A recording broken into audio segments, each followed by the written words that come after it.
Terima kasih bayar hutang, tapi jangan lupa baki 2 juta bekas pencetak Harakah. Pengurus NAJ Press Resources Hussein Jan yang merupakan bekas pencetak Arbah Harakah mengesahkan PAS sudah pun melunaskan hutangnya berjumlah lebih RM500,000. Ketika dihubungi, Hussein memberitahu wang hutang bernilai RM659,000 itu dibayar pada Isnin baru-baru ini, iaitu pada 11 Mac. Sambil mengucapkan terima kasih atas komitmen PAS melangsaikan hutang, Hussein bagaimanapun mengingatkan parti itu agar tidak lupa dengan hutang yang berbaki lebih RM2 juta. Sejak 2019, PAS mempunyai petikaian hutang yang melibatkan Harakah dan dua pencetaknya iaitu Angkatan Edaran dan juga NAJ Press Resources. Jumlah hutang dengan Angkatan Edaran dikatakan lebih 2 juta, namun syarikat itu telah diisytiharkan muflis. Bagaimanapun, pengurusan yang sama menubuhkan Nash Press Resources sebagai pengganti dan terus mencetak Harakah.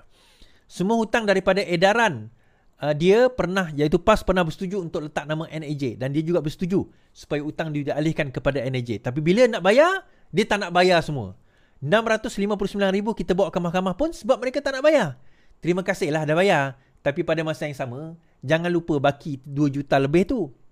Kalau boleh, bayarlah. Kita ni orang Islam kan. Takkanlah syarikat tu bankrupt. Tak kira lah syarikat tu bankrupt ke tidak. Hutang itu wajib bayar. Sindirnya ketika dihubungi hari ini, katanya.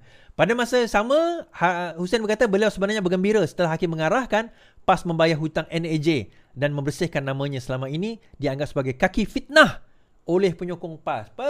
Penyokong PAS. Dahlah engkau orang berhutang dengan Harakah, tak bayar, bila dia tuntut, korang kata dia kaki fitnah.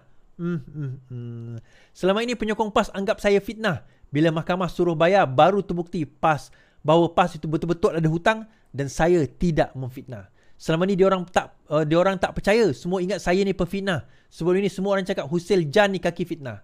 Benda ni walaupun berkaitan politik tapi kena neutral lah. Kalau dia dah bayar, kita jangan cakap tak bayar. Tak betul lah katanya. Pada 2019, tular notis mendedahkan jumlah tunggakan hutang akhbar rasmi PAS Harakah mencecah RM3 juta. Kandungan notis itu memaparkan Harakah dan cetakan siasah dengan jumlah hutang sebanyak RM353,204.59. Notis makluman mengenai penyataan akaun ditandatangani pengurus NAJ. Baik. Pendedahan ini sebenarnya dibuat pada tahun 2019 oleh Malaysia Kini. Tetapi bila apa orang kata benda ini tersebar, walaon memaki hamun Hussein Jan, mengatakan ini kaki fitnah, ini tak betul, ini semua adalah agenda DAP. Saya ingat lagi agenda DAP, ini adalah kaki penjilat DAP, sudah menjadi baruah DAP, anjing DAP. Sekarang tuan-tuan, bila keluar keputusan mahkamah, soalan dia adalah siapa nak kena minta maaf dengan Hussein Jan ni? Tuan-tuan nak minta maaf ke? Kan? Dan dia cerita macam ni. Dia ada dua syarikat. Syarikat pertama, PAS berhutang dengan syarikat pertama yang Hussein Jan juga punya RM2 juta. Bankrupt syarikat tu. Buka syarikat baru. Hutang lagi 1 juta lebih. Tapi dia tuntut 600,000 yang boleh dituntut. Menang. Tetapi PAS kata apa? Oh, yang 2 juta tu kami tak nak bayar lah. Kenapa? Sebab syarikat tu dah bankrupt. Sedangkan perjanjian awal mengatakan bahawa nak bayar. Dan the reason dia buka syarikat baru pun kerana untuk nak teruskan hutang. Maksudnya hutang tu dialih. Dan PAS bersetuju. Tapi apa yang PAS kata? Kita tak nak bayar 2 juta sebab syarikat itu dah bankrupt. Baru-baru ini, tular mengatakan bahawa 600,000 tu pun PAS pergi kutip daripada ahli-ahli dia. Itu pun korang sanggup bayar. Tapi tak apalah, kita pun faham. Kononnya perjuangan Islam. Tapi Islamnya yang kaya, yang atas-atas tu, pemimpin korang tu kaya-kaya. Yang bawah tu tak kaya pun. Kayap lagi ada. Kan? Kayap lagi ada. Right? So nanti kita akan tengok berkenaan dengan perkara tersebut. Dan insyaAllah kita akan rungkaikan. Okay. Now, tadi saya buat live dengan Daniel Jani. Tiba-tiba, walaon duk happy lah. 4.98. Saya cakap apa yang 4.98 kan? Lepas tu dia tunjukkan rupanya di dalam Google. Okay. Di dalam Google bila kita tengok exchange rate Google USD, sekarang ini 4.98. Ush. Saya tengok juga tadi biar betik. Kan, kalau kita tengok ni 4.69, yang ni kalau kita tengok satu hari punya trading, 4.6970 pukul 8 pagi tadi.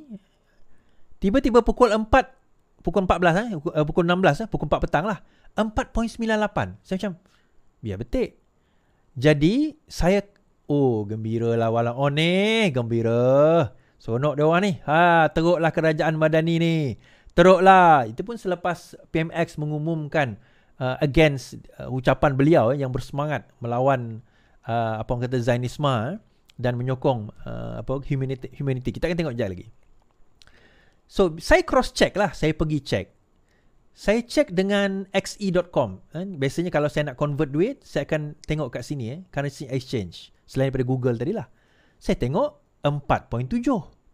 4.70408112. Okey. Okey lah, mungkin xe.com ni salah kot. Saya tengok wise.com currency converter 4.7. Okey. Saya tengok juga forbes.com currency converter. Kan?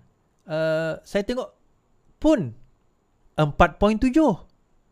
Saya tengok saya tengok Google Currency Exchange 4.7. Kemudian saya tengok lagi DH Malaysia, laporan terkini dia mengenai mata wang pada pukul 7 tadi. Pada pukul 7 petang. Sebab kalau kita tengok apa orang kata yang dekat sini 4.98 ni pada pukul 4 petang. So DH kalau dia nak update pun, dia akan update yang berdasarkan pukul 4 tadi tu. Regional currencies including ringgit trade easier against USD. Kemudian dia kata at 6 PM. At 6 PM pukul 6. The ringgit slits to 4.705 against greenback iaitu USD.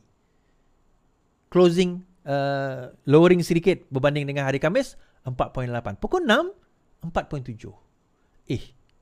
Macam mana ni Is? Kan? Takkan Google salah kot? Takkan Google salah? Tuan-tuan, ada tak ucapan PMX tadi tentang Zionis tu? Tentang negara Israel dan sebagainya. Google ni siapa punya tuan-tuan? Yang ini walaupun percaya. Yang ni walaupun percaya. Tetapi ini bukan kali pertama Google buat macam ni tuan-tuan. Kesilapan error ini bukan kali pertama Google buat. Saya nak cerita. Ini bukan kali pertama Google buat. Saya baca kenyataan Google bulan Februari lepas. Baru ni. Kan? Baru yang lepas ni. Kan? Ringgit drop to 6.24 against US dollar and error. Bank negara. Kan? 6.24 and error. Ini dalam Google juga ni. Bank Negara Malaysia has issued in denial that ringgit weakened to 6.24 against the US dollar. In a statement, the central bank said figure came about from inaccuracy ringgit exchange rate data published by Google. Ini Februari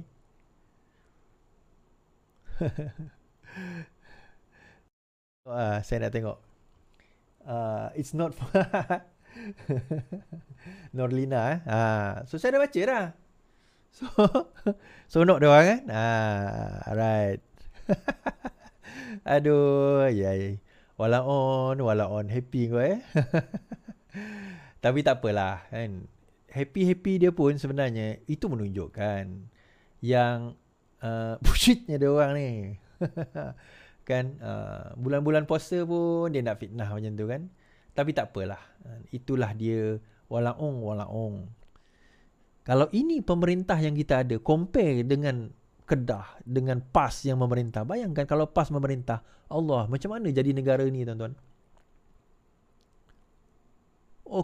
Kalau ulama memerintah settle masalah itu kurafat orang Melayu kita tuan-tuan. Kurafat orang Melayu kita kalau ulama memerintah settle masalah negara. Kurafat paling besar. Kalau lah settle masalah negara, kenapa Kelantan tak settle masalah air? Ulama merintah berpuluh tahun. Tanya soalan tu je.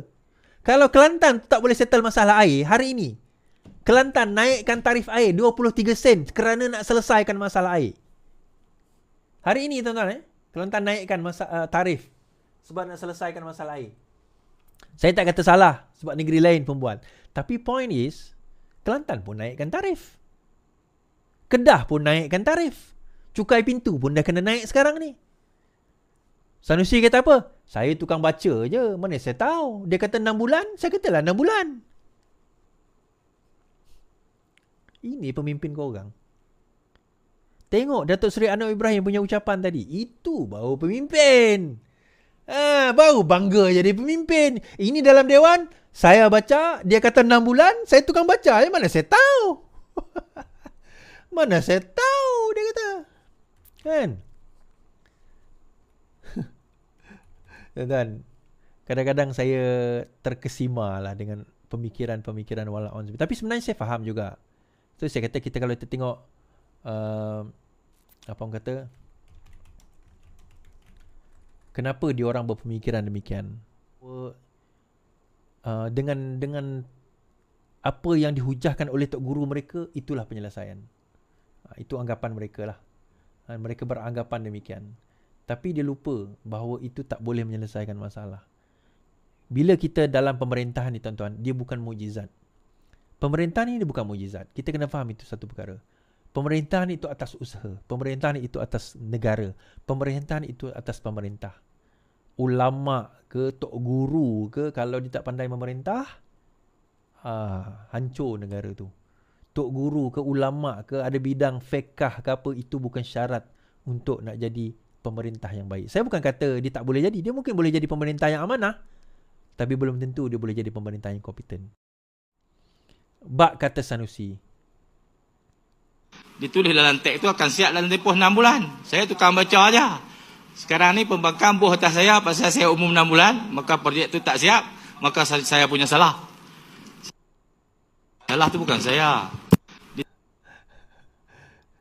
Kan? Salah tu bukan saya tukang baca aja.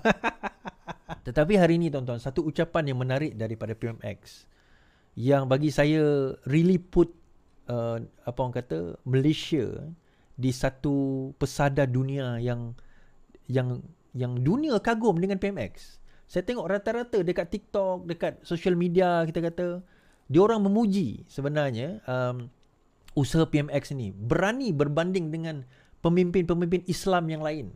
Bercakap di depan tanpa teks pula tu tuan-tuan. Tak tahulah kalau Muhyiddin Yassin macam mana. Tanpa teks tu dia jawab direct dengan Jerman dan juga negara-negara lain. Dan kita kena ingat Jerman ni antara negara yang ni one of the richest country in Europe adalah Jerman. One of the richest country in Europe adalah Jerman, tuan-tuan. Thank you, Prime Minister. Your government supports Hamas and has, unlike Western countries, not classified the attack on Israel on October 7 as a terrorist attack. You yourself said in November that Hamas is not a terror organization. Do you stick to this assessment, and don't you fear that this position on Hamas can damage the relations to countries like Germany? Well, thank you. Our foreign policy position is consistent. We do not support or we oppose colonialism or apartheid or ethnic cleansing or dispossession of any country, be it Ukraine or in Gaza. We cannot erase 40 years of atrocities and dispossession, and which have resulted in reaction and anger from the societies or the people concerned. Now, our relations with Hamas is the political wing of Hamas, and I make no apologies about it. And that engagement has helped at least to bring about the concerns, including about hostages. We do not have any connection with any military outfit or wing. I've clarified this to many of my European colleagues, the United States, and many countries. Although we may have some differences, but as we have recognized the Australian National Congress long before the Europeans or the Americans do recognize, because we believe that the apartheid policy must be opposed. So consistent with that policy, we have taken that position that we must understand the fundamental root cause of the problem, that people, their houses, their belongings, their dignity cannot be plundered, and if we can resolve, they will resolve it. Do I then condone killings of children and women? No, I don't. By any party, by any quarters. Kan? Tengok ucapan tu, tuan-tuan. Itu baru seorang pemimpin international, dunia pun memandang beliau daripada seluruh dunia.